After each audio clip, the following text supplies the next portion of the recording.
ブレングリード流決闘術エスメラルダ式決闘道 Lately, I'd say that anime has reached the point where it can be considered a big industry. Just look at the number of shows we get every season. Even the most niche titles or the most generic ones would undoubtedly find themselves being some fans' crown treasure in the midst of the packed season, so it's only natural that some standouts would inevitably find themselves lost in the shuffle. So on this video, we're going to go through some anime which I feel were quite overlooked and didn't become popular enough for what they deserved, specifically series which I haven't talked about much on this channel. Let's get started.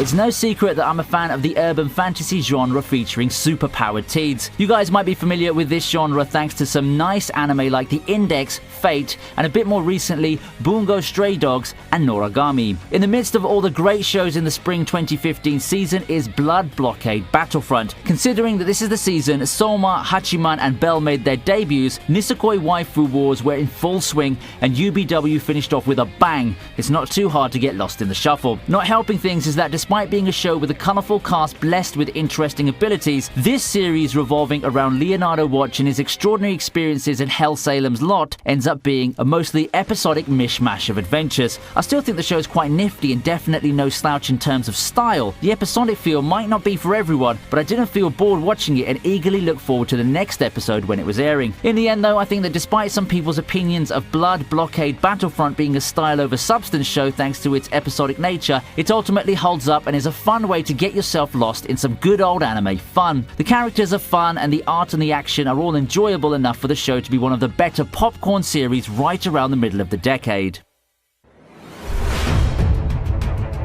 Next in line at number 9 is Golden Kamuy. Before trailers or anything like that, I didn't really know what to expect out of Golden Kamuy. I certainly did get my first major exposure to it thanks to the memes and clips of the hilariously bad CGI bear, but that's not really a good way to know what a show's about now, is it? So I decided to give it a shot and I tell you what, I don't regret it one bit. Golden Kamuy at first seemed more like a gritty adventure series about survival. With the premise revolving around the Russo-Japanese War and the subsequent gold rush, I figured that the show will weave bits of history into an adventure narrative starring a war veteran and his partner Ainu girl. Turns out that I got more than what I bargained for in a way and came out of this rather unique series with a more complete understanding of Japan and the world back then. That's not to say that the action's lacking, but I certainly felt the historical aspects of the show can be considered the main focus. Is it a bait and switch? Well, decide for yourself. Overall, Golden Kamuy really needs more love. It's a nice, notable subversion of the historical fiction genre where the action takes a back seat to more documentary-like moments that center around Ainu culture. I know that this kind of storytelling might not be for everyone, but I certainly think that it's at least worth a shot.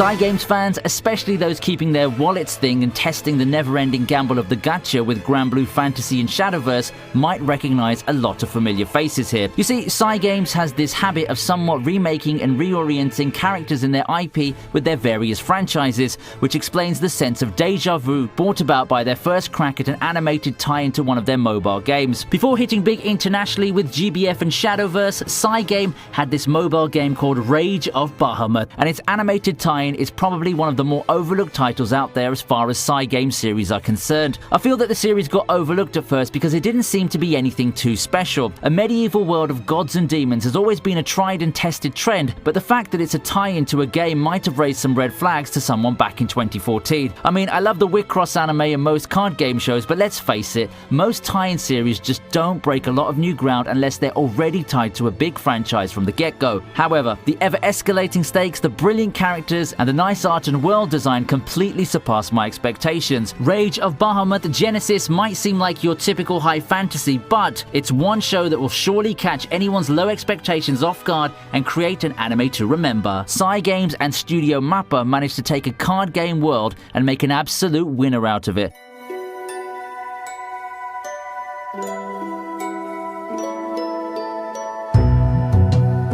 Coming out at the same time as Gurren Lagann, Lucky Star, Darker Than Black, Hayate the Combat Butler, and a new Nanoha isn't easy. It's not hard to see why Moribito, Guardian of the Spirit, often gets overlooked or underappreciated when looking at anime in 2007. While anime fans were caught up with Grand Adventure Toward Freedom or Chilling with Konata and Friends, Production IG were doing a pretty neat job at adapting some Japanese fantasy novels. Enter Moribito, Guardian of the Spirit, the anime adaptation of the first book in the Moribito series that tells the story of the wandering warrior Balsa. In the series, Balsa's been tasked with protecting Chagum. Together, the two go on a journey across a great land that has obvious influences owing to Indochina.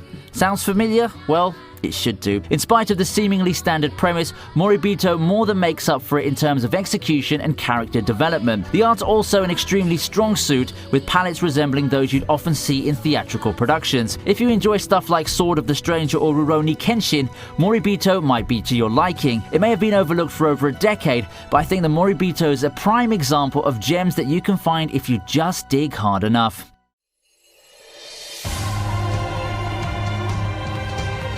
You know the joke about how Atlas fans only know about Persona, specifically the game from 3 onwards? The same thing also applies to the Type Moon fanbase, with most of them supposedly only knowing Fate Stay Night and the billion spin-offs, prequels, and games that feature Saber, Rin, Gilgamesh, and some of Stay Night and Grand Order's iconic characters. To be fair, I'm not surprised that compared to the numerous Fate incarnations, Garden of Sinners gets much less love and popularity. While the action mystery in the series of movies holds up, it's by no means an easy watch compared to the straightforward storytelling of Fate and the Ilya shows. In the first place, watching the movies straight up would leave some viewers confused because the story wasn't told in chronological order. That's to say that the beauty of Garden of Sinners strongly lies in its rewatch potential. The movie series is quite philosophical, and the cryptic dialogue that requires multiple watches and some deep thinking might take a while to get used to. Get over those hurdles and you'll find yourself in a unique experience that revels in tackling mature issues, violence, and a dark, captivating mystery that looks as good as it can get in anime cinema.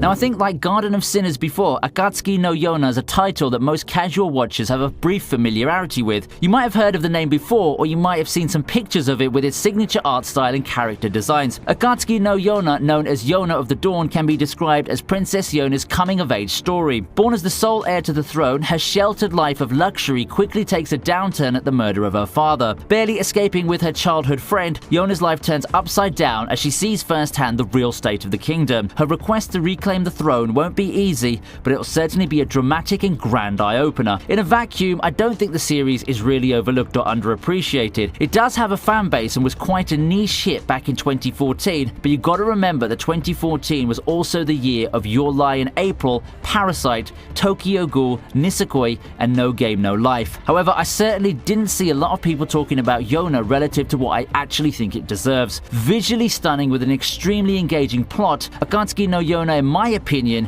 is one of the benchmark action shoujo shows of that decade that everyone deserves to at least sit down and take a look at.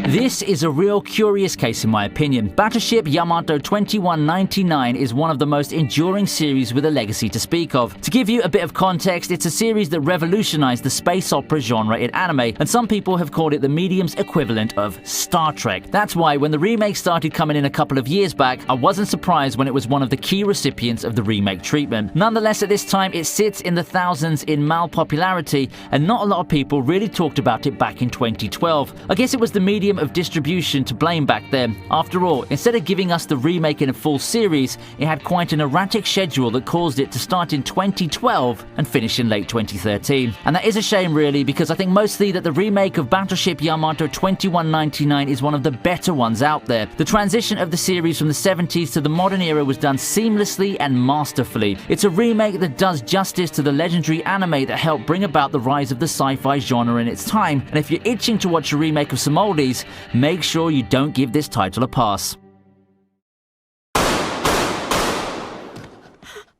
何もかも狂ってしまった。あの夜に。The Prohibition era is probably one of the most popular eras in American history. Set in an era of lawlessness, 91 Days is a story revolving around Angelo Lagusa and his quest for revenge against the Venetti family. Sounds like one of those classic literature titles you've probably come across while in school, right? In terms of aesthetics, I'd say that it reminded me of Bacano. The story ends up being a slow burn, with tension slowly increasing and erupting in a big culmination in the climax. Revenge and crime drama stories aren't a dime a dozen in the anime world, so I sort of anticipated the show's fate when it comes to connecting with the typical viewer. Nevertheless, I don't regret picking this show up one bit, as at its peak, it's a gripping, dramatic story that encapsulates what you'd expect out of a dark thriller featuring this sort of setting. I barely heard anyone talking about the series when it was airing, and I definitely don't think I heard anyone talking about it after it finished either. And that is a shame in my opinion, because I think that this series deserves to get a lot more love than that.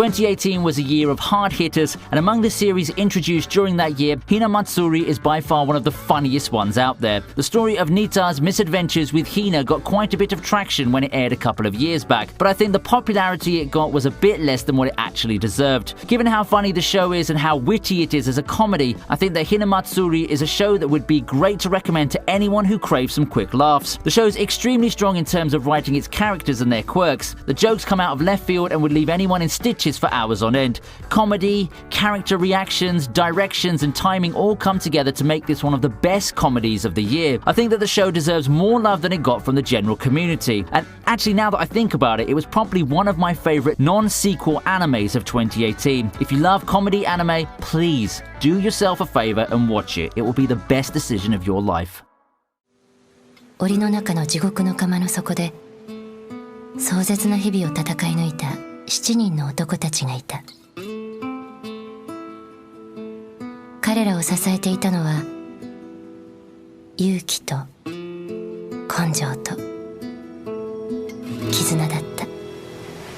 Now, where do we start with Rainbow? Not a lot of shows deal with the dark side of justice in the system of the world, and among them, I think that Rainbow is one of the more cynical and downright realistic ones in terms of showing how messed up the world can be. The gritty tale of survival featuring prison inmates has carved out a reasonable niche for itself back then, but then not a lot of people still remember it compared to its contemporaries. Given the subject matter and the sheer graphic nature, it's not surprising that the show would be underappreciated compared to a lot of stuff that deals with similar topics in its time. With that being said though, I really vouch for this series because it's not afraid to go down and dirty in its depictions of social injustice and the nature of criminal justice. Rainbow is a grim and dark tale of survival that's one of the most serious stories that I've ever seen in anime. Prepare your tissues, for Rainbow is a series that will take you on a wild ride and a whirlwind of emotions. It's a truly depressing series that shows some grim dark realities, and I think that it deserves more love for the sheer boldness it took, especially considering the medium of anime as a whole.